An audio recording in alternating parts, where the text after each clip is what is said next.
Do you have an opinion or a theory on why his head was never found? The classic question. Bob, what did you do with the head? The fact that they never found Morris Black's head was really important because if they had found his head and he had a bullet hole in the back of it, they would have been able to make the case that Bob had shot him from behind, which is pretty likely in my view. If the bullet hole was in the front of his face, then maybe it would have supported Bob's argument. So I think it was very much in Bob's interest to get rid of the head. You know, that was the thing that was going to give him away. And I think he had a bowling bag. Am I right? That's a rumor that I think it may be based on fact. It may not be.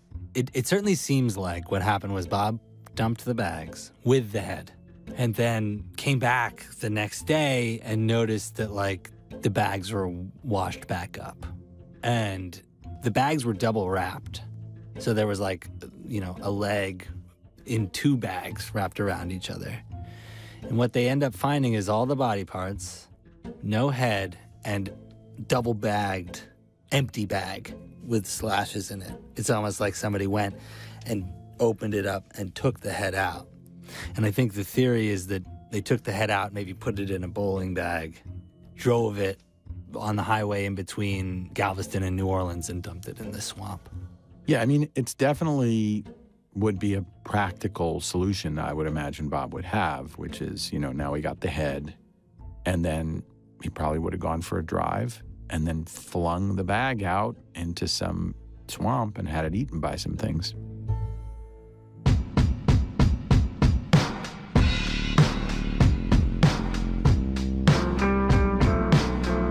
Hi, I'm Zach Stewart Pontier, one of the filmmakers behind HBO's The Jinx. Welcome back to the official Jinx podcast, a show where we take you behind the scenes of Andrew Jarecki's documentary series that became a real-life murder investigation. All episodes of The Jinx Part 1 and 2 are now available on Max. And today on the podcast, Andrew and I take your questions. We get into how Prudence Farrow fits into the story, who John Lewin went to visit after the trial, and how Bob bullied his siblings in creative ways. All right, so people were interested in one of the characters that revolves around this case is Prudence Farrow. She comes up. She's kind of a famous name, Mia Farrow's sister, also Dear Prudence. But her famed claim was Prudence. Come out and say goodnight, whatever it was. That song was Dear Prudence. Dear Prudence. Yeah, pretty amazing. That's amazing. To be the namesake of an actual Beatles song. A good one. Not one that was just like sitting around in the cabinet back in Liverpool, but a real song that people loved. Yeah. Around the time that things were not going well for Bob and Kathy, I think he was flirting with a number of different women. I'm not sure when in the timeline this happened, but one of the people he was seeing was Prudence Farrow. And I met Prudence at a party. I guess Prudence and some of these other guys were trying to get together enough money to renovate an old theater someplace or other. And I think I was invited to the party because I have money or whatever it was. And when I first met Prudence, I didn't appreciate who she was. I thought her name was Prudence Barrow. And he seemed to care a lot about Prudence Farrow. I think Bob liked celebrities. I think Bob liked the idea of, you know, feeling important. And so he fell for her. But I think she didn't really fall for him. You know, I think in the beginning she was interested or intrigued, and I think they had some kind of assignation. But fairly soon after that, he started saying things to her that, you know, kind of put her off. And Luen talked to Prudence, so we have a little bit we can hear from her. Before we start, I guess first question I'd ask you is, are you nervous? Are you not so nervous? How do you feel about talking to us? I feel fine. Okay. I'm not nervous. I mean, if somebody was out there, I might be a little nervous. So this is a recording of John Lewin talking to Prudence Farrow back in 2015, and Prudence is telling John what she heard from Bob around the time of Kathy's disappearance. He called me like at 6 in the morning. Okay. And I think he said he was in a phone booth, and he just said, I kind of secretly, I have to tell you, you're not going to see me for a while. Something like that, and then hung up. And so I didn't think anything about it, but then on the Saturday, the news broke that his wife was missing. Okay. And then I put the two together. I thought, well, why did he? Yeah, why would he call me so early in the morning and have this sort of rushed, hush-hush conversation that I don't want to see you? You won't see me for a while. Prudence says she saw Bob a few times after Kathy disappeared, but Bob tells you, Andrew, that they broke up for another reason. And Kathy's disappearing didn't even throw a wrench into it. The big thing for Prudence was when I went and talked too much to the newspaper. And it just got, I mean, not scandalous or scandal, just enormous scandal, front page of the newspaper, and it got her sucked into it. And that blew her away. She couldn't handle that at all. Why didn't you keep your mouth shut, she said.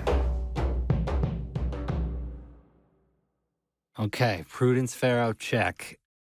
Do you believe Bob is a serial killer? And I think what people are getting at is there are a couple other cases that Bob has been connected to that we've never really talked about before. You know, we used to say all the time when we were making All Good Things and later the first Jinx, Bob might have killed 3 people, but he always had a good reason. And, you know, it was a joke, but essentially what we were saying was this is a guy with an internal logic. He is not killing people for the sake of killing people. I've always thought that for Bob, murder is one of the possible means of conflict resolution. So as far as he's concerned, he would only use that as a last resort. So I never saw him as a serial killer. And when people said, well, you know, there was this girl that disappeared in Vermont right near where they live, and she was never found, and, you know, she was also blonde, and, she was seen in the vicinity of the All Good Things store. Well, there are people disappear from every state, many, many towns, every year. Well, just on the Vermont case, the woman's name was Lynn Schultz, and she disappeared in 1971. She was 18. She went to Middlebury College. And so there's a bus stop out in front of All Good Things, the health food store that Bob and Kathy ran together. There are like 2 accounts. One that Lynn was last seen at the bus stop in front of the store, and another that she was last seen in the store. Both are pretty thin. And like you're saying, there's really no evidence that Bob was connected or involved at all. Okay, so Northern California. Tell me about that case. There was a girl in Northern California. Again, Bob had lots of residences and lots of places that he traveled, and he was in Trinidad, which is in Northern California, where he had a house on the water. And a girl disappeared, and it was never explained. And so they said, well, we had this one guy who helped someone else disappear. Maybe he was responsible for this other disappearance. So I think there were people, there's a guy that wrote a book about it and said, well, I think, I never found the evidence compelling. And I think law enforcement never found the evidence compelling, for whatever that's worth. Yeah, so that woman's name was Karen Mitchell, and she was 16 years old. Last seen getting into a car in Eureka in 1997. The evidence of Bob's involvement is, again, 0. There is a police sketch that kind of looks like him, or really looks like him, depending on how you squint. But it's not the right car. And so it's again, really, really thin.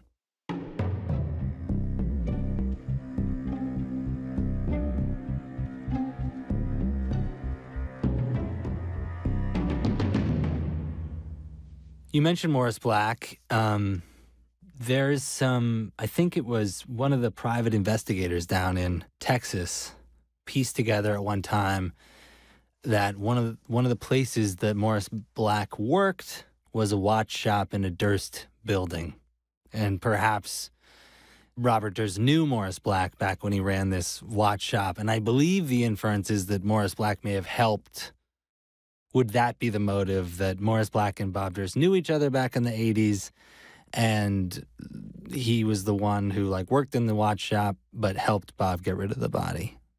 So one of my favorite things about Bob, clearly he was one of those guys that felt because he was given so much, because, as he said, I had more money than I could possibly spend. He was getting all these trust distributions at an early age. And so one of the ways he probably dealt with the guilt of that was probably to be friends with the little guy. So is it hard to believe that there was an old watch repair guy in the lower floor of a Durst building and Bob struck up a friendship with him? No. I thought that was kind of interesting. We thought about whether that would be worth building in as a plot point in All Good Things, and we just couldn't justify it. Nobody was really able to put those pieces together. But it's kind of a cool idea. Yeah. It's like a good idea to put in a script, but it didn't have the veracity. Yeah. There's no evidence that Robert Durst and Morris Black knew each other before Robert Durst moved in next door, which we know happened. So it's a much more believable and probable story to me that they met in Galveston in the rooming house where we know they both had apartments.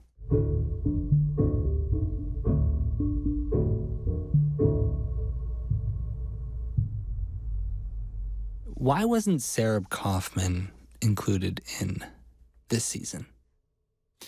I think we pretty exhaustively covered Sarb Kaufman in part one. And, I think Sarb is sort of a tortured guy. I think he really is very, very sad that Susan Berman was killed. I also think he's very conflicted because, he had a relationship with Bob for all these years. The other thing that happened is that John Lewin doesn't call Sarb as a witness in the trial because Bob ends up stipulating and admitting to writing the cadaver note. John Lewin makes the calculation that he doesn't really need Sarb to testify, and Sarab's not called as a witness. Sarb does end up giving a victim impact statement at the sentencing, and a lot of the jurors we spoke to actually were quite touched by that victim impact statement, which we'll play a little bit of. I am here because of our losses, because of you, Bob. The people we loved and everything that went with them, we lost because of you. You didn't just murder Kathy or Morris or Susan, you also murdered me. You murdered the person I was, all his dreams and all his hopes gone. He no longer exists. I am a whisper, a wraith of who I once was. My mother's murder and the events of the last 40 years will never leave me. You satisfied, Bob? Obviously, there's some emotional stuff, for Sarab around this whole thing. But, we both know there were a bunch of reasons why he didn't make a good witness. And Sarab was involved in a lot of weird stuff. I don't think anyone's ever really, really plumbed the story of the Durst Obesity Center. Have we ever talked about the Durst Obesity Center in anything? I don't think so.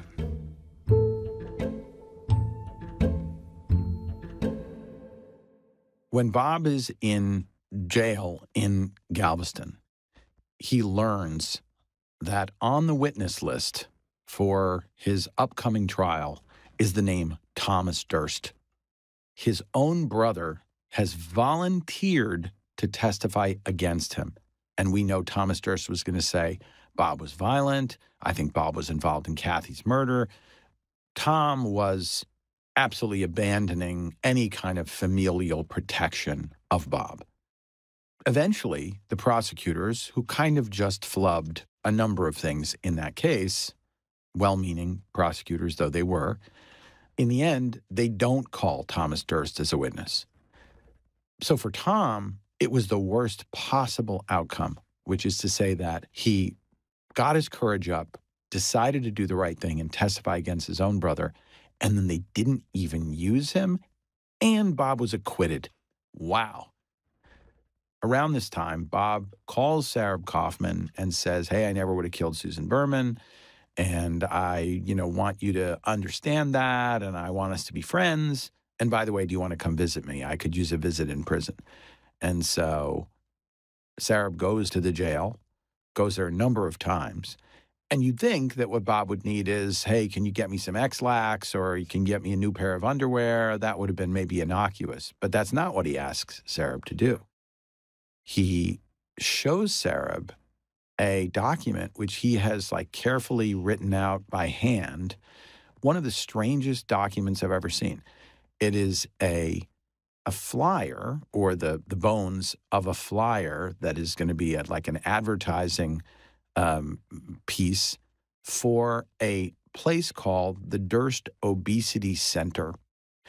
Now, Thomas has always had, or at least at that point, always had a weight problem. And Bob, who's a guy who's really cares a lot about people being fat or skinny or in shape. And, Bob was bulimic and he would eat food and he kind of had a terrible relationship with food and then he would throw it up. So he sees Tom as a real, loser. And Bob probably always made fun of Tom for being overweight. And so Bob says to Sarb, well, I want to make this little advertising flyer. Let me show you what it is. And pretty quickly, Sarb can see that it is an advertising flyer for this thing called the Durst Obesity Center. It's made up. It's an imaginary thing that Bob has in his mind. But the idea is that it is a place that you go if you want to keep eating all the food you could ever wish for and never feel guilty. So it's basically a place that gives you the freedom to be obese. And it's so offensive, he uses his brother and his brother's wife's name and their children, and he says, we are the obese ones. And their home address. And their home address. And it's all from the tone of voice of like people starting a special weight clinic for people that just want to be fat without any guilt. I mean, it was the most spiteful and humiliating thing you could possibly do, especially to your sibling. In the meanest way possible. It was Bob's way of paying Tom back. So we know Sarah prints out some of these fake pamphlets. It's not clear if Bob ever sent them to Tom, but during cross-examination, Luen brings this up. He asks Bob about the Durst Obesity Clinic, and Bob basically throws Sarah under the bus. Top left, there is, you would agree, that appears to be an image of an obese person. Is that correct? I think Sarb Kaufman put that together. So it's your position that Sarb Kaufman had all the information about your brother-in-law, your sister-in-law, your niece and nephew, and that he is the one who is behind, not you. He's the one behind it all? Yes, he was trying to get on my good side and get money out of me. Why? He was very successful. And Sarb tells you it's, of course, Bob's idea. I mean, again, it was his idea. He mapped it out. I just tried to bring it, like kind of, again, a bit of humor to it, like to make it the joke brochure that it was supposedly supposed to be. Right. Technically, he's right. I did make it, but it wasn't like it was my idea. Oh, geez, I've got such a thing for Tom Durst.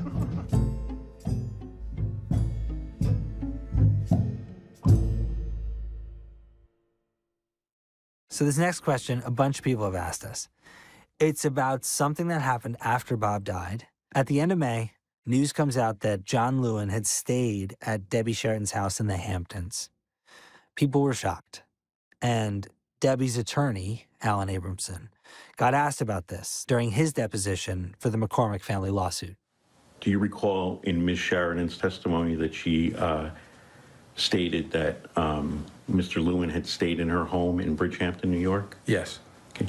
Were you present when Mr. Lewin visited her in Bridgehampton? No. And to your knowledge, was that visit social in nature? Yes. And it was in a small local news and then picked up in the New York Post, and it's causing a little bit of a, for people that have been following the case, I think they're very curious about this and what it means. Yeah, I thought it was an odd story. I think that Lewin's position is, hey, the case was over, Bob was dead, and I wanted to go see Debbie because, I thought she might have something interesting to say about this case that I worked on all these years, and I might pick up some tidbits or whatever. Did you spend the night with Deborah Sheridan at her Bridgehampton house after the trial, after Robert Durst was sentenced? Did I spend the night? So my daughter and I, on a vacation to New York City, made arrangements. Originally, we were going to, the trial was long over. Bob Durst was long dead. And we made arrangements. We were going to meet. Originally, Chip Lewis was going to be there and Alan Abramson was going to be there. And the way that things worked out, neither one of them ended up being available. And my daughter and I had a lovely, I think we spent not one night, if I recall, I think it was two nights there. I can't remember for sure. It's nothing that is in any way unethical, illegal, or improper. So if that is some gotcha question, not an issue. He was criticized by other people who said, well, that's just not a good look. That makes it seem like you made friends with Bob Durst's wife during the course of the trial. You know, what led to that? It's very unusual to have a relationship with somebody who is married to your defendant, who was the principal defendant of your career. I hear Lewen's argument. It is true. Bob was dead. It is true that the case was adjudicated. But, you know, it probably makes people feel like, well, was there anything about that friendship or that relationship that in any way altered Lewen's judgment or his willingness to go after her during the trial? And I think Luen would say, hey, I really didn't have a way of going after her during the trial. I didn't have a clear crime that she had committed. But of course, Kathy's family's lawyers have said, well, it just looks like he was befriended in some way. Prior to the Robert Durst prosecution, had you ever met John Lewin before? No. We have a little more from Debbie's attorney, Alan Abramson's deposition that we played earlier, talking about his relationship with John Lewin. Have you ever heard Mr. Lewin refer to you as his best friend or close friend? Yes. Does he do that in your presence? Yes. Have you ever referred to Mr. Lewin as your close friend or best friend? I do not believe so. So I understand what John's position is, which is, you know, technically it shouldn't be a violation of anything, understandably. But I think, you know, I hope John can understand if he were able to put himself in the position of the people who are suing this woman, that, you know, the guy who was your savior in the trial is somehow close enough friends with the woman that he ends up spending a couple nights at her house in the Hamptons with his daughter. Why was she at your house in Bridgehampton? He was with his daughter. They were doing an East Coast trip, and he came to the Hamptons, and then he took the ferry and he went up to Boston to a baseball game. So he came by. Did you know he was coming? Yes. Did he sleep over? He did. Was anyone else there? No. Were you there? Yes.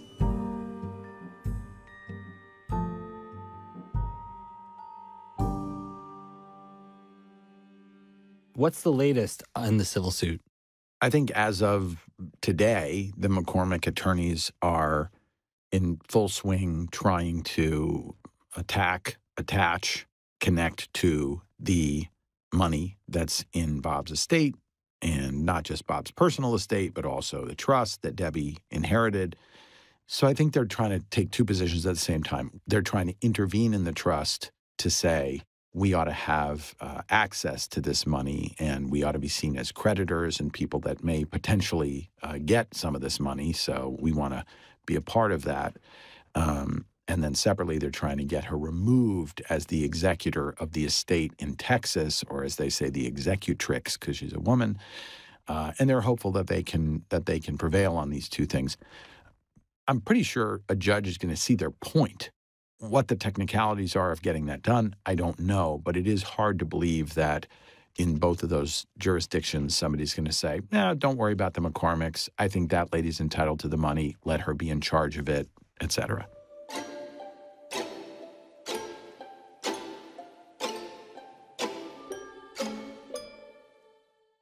So this one's sort of related to the civil suit.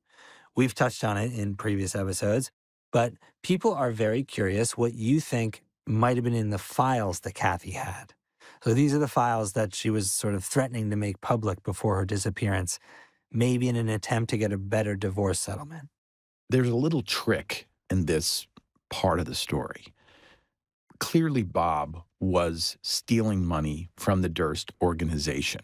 And I find that kind of amazing, right? Because here's a guy who said, I always had more money than I could possibly spend, and yet for sure he is going through the not that easy process of making up fake companies and moving money around. That happened.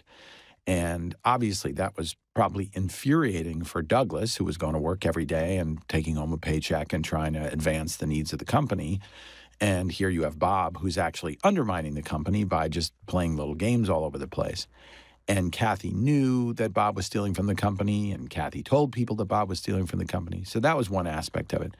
And then, of course, there's the question of whether Kathy had more incriminating stuff about the Durst organization, and she said she did. Right? She tells Tom, I have material that's going to bring down your family, and I'm sorry to do this to you, but this is, this is something I have to do because it's my survival at stake and the divorce and so on.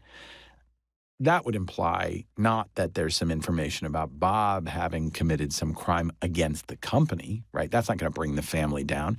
It's a private company. They're allowed to steal each other's money all day long. There's no crime there unless somebody chooses to bring charges. It's hard to believe that the big secret that Kathy had that was going to bring the family down was that Bob was poaching some money from the company or embezzling some money from the company. That's a family matter. They could have said, oh, hey, Bob shouldn't do that anymore. They could have said Bob is fired. Bob shouldn't get a paycheck anymore. They could have said all those things. But I don't think that's something that would have really motivated anybody to be really nervous about what Kathy had. Of course, later, Douglas, when he's asked about this, said, oh, yes, Kathy had some material, and she was essentially revealing that Bob was stealing from the company.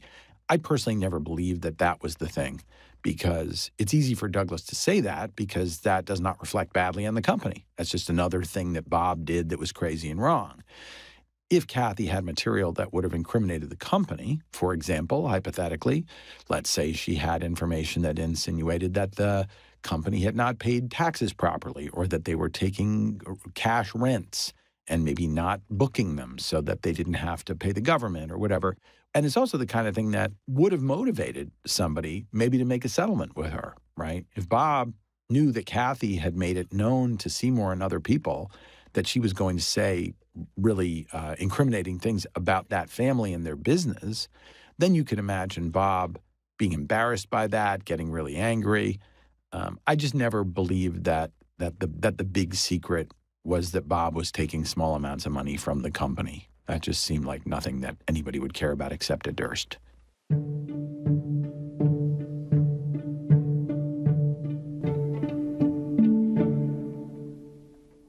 Transitioning to a little bit of a lighter note here.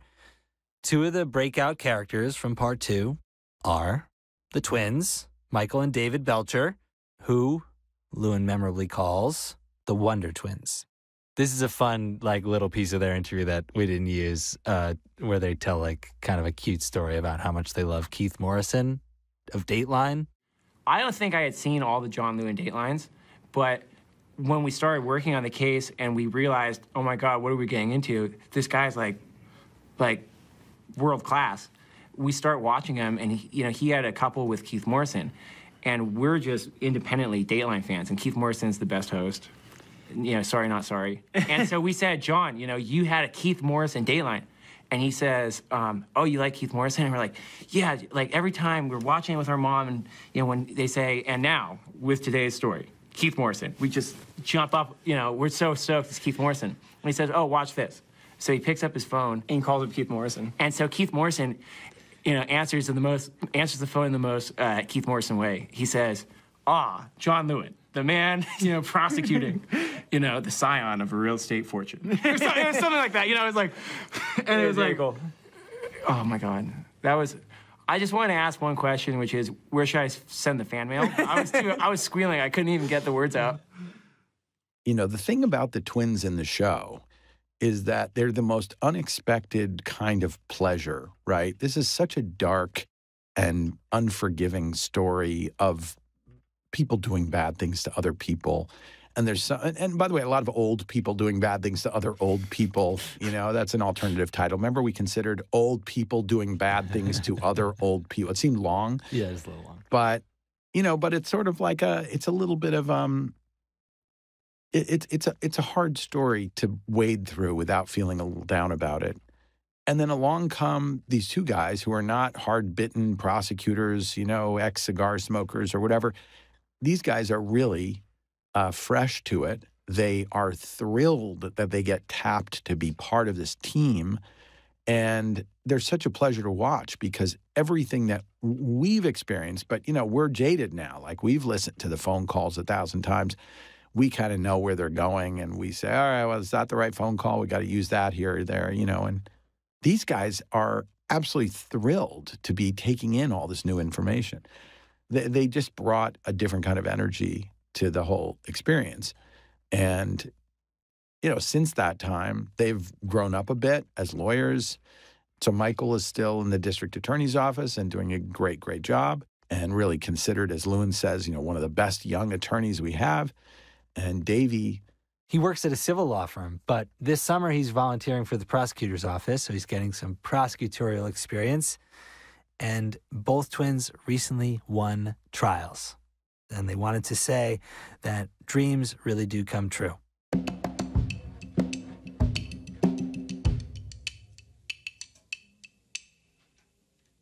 Okay.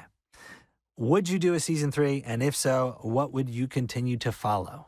For sure, there are fascinating directions that could come from this. At the moment, I don't think that we're feeling moved to chase down those pathways. But I could also imagine a Jinx part 3 that actually was not a part 3, but a new Jinx. And we've talked about versions of that would not be about Bob. But we do think that there are other stories that are very unusual in a similar way. And so without getting too deeply into that, I think there could be something very interesting to be had in that department. But I think that'll be after some very sober and not sober reflection. That's right. Exactly.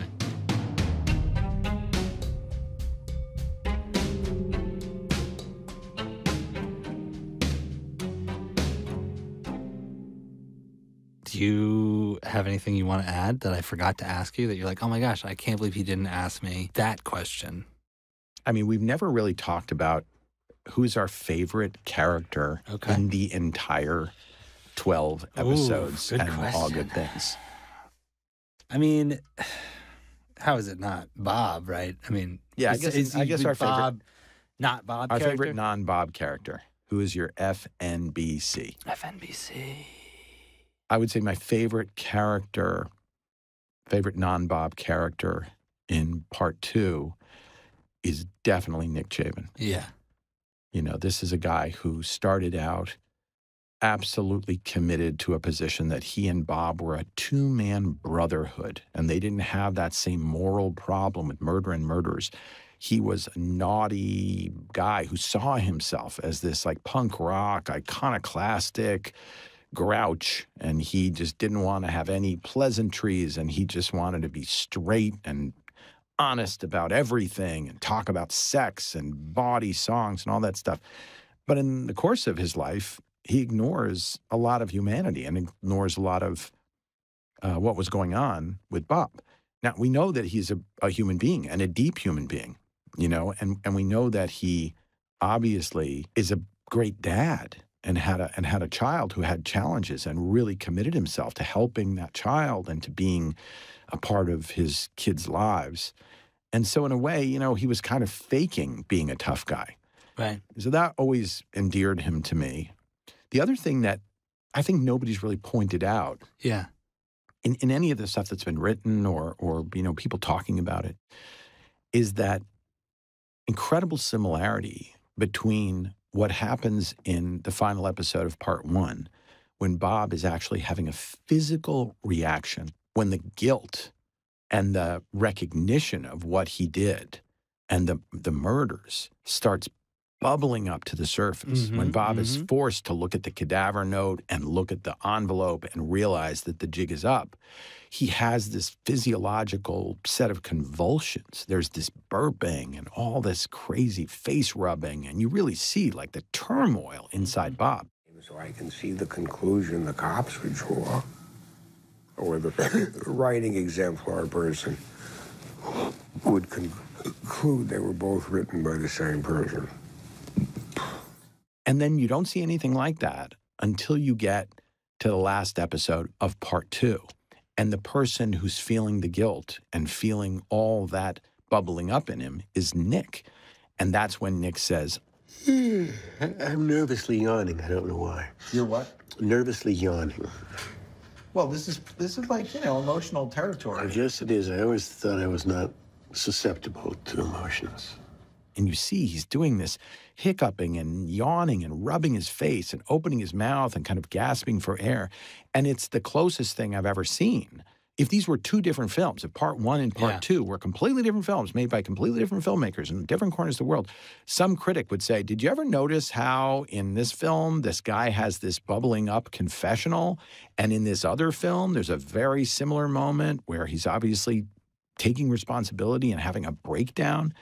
That is kind of an incredible parallelism to me that I never really even thought about when it was happening. Right. It wasn't until we started really watching down versions of episode six. Or of part two, or call it episode 12, that I just saw the similarity between those two experiences. For me, I would say the moment, if there was a one little split second moment in part two that really will stay with me forever, it's Nick saying, I couldn't have stopped what he was doing. Maybe I could have. I couldn't stop him from what he was doing. Maybe I could have. And I remember that moment with Chavin was so powerful. And he had to go lay down. Like, remember, he was like done after that. I'm not responding to these questions well. I'm really dizzy. That moment of recognition that actually, if one person had stood up and said, hey, Bob, I think I'm going to tell someone, or hadn't stood up and said that, but just did it, right? Yeah. That could have made all the difference. If he had been able to shake loose of the spell of Bob, then maybe he could have. Maybe he could have really averted so much of what happened in the story.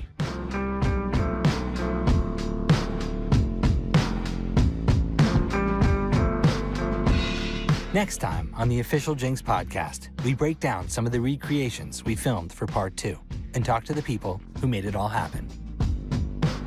Can you come on the podcast and talk about what it was like to play Bob Durst in the recreations? Love to. It'd be a lot of fun. I did something else for so many years. This was such a vacation to be Bob Durst.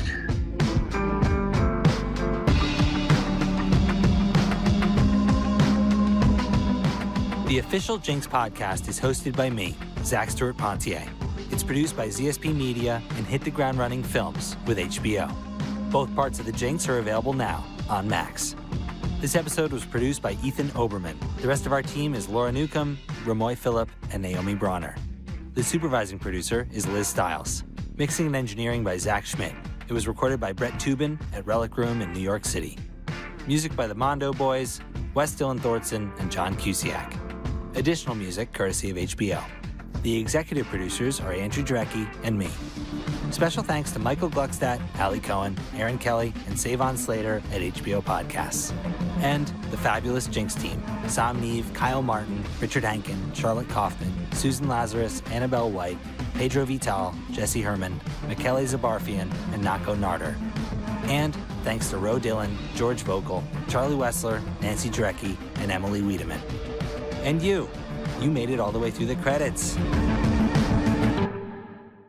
Amazing. Thank you. Here's something kind of funny. Bob may not know the melody, but he does love to sing.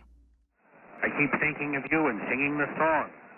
I'll love you in the morning, must I explain? Until the 12th of never, I'll still be loving you. Hold me close, never let me go. How's that sound? You have a bad, can't hold a note. Oh, no, I never could hold a note.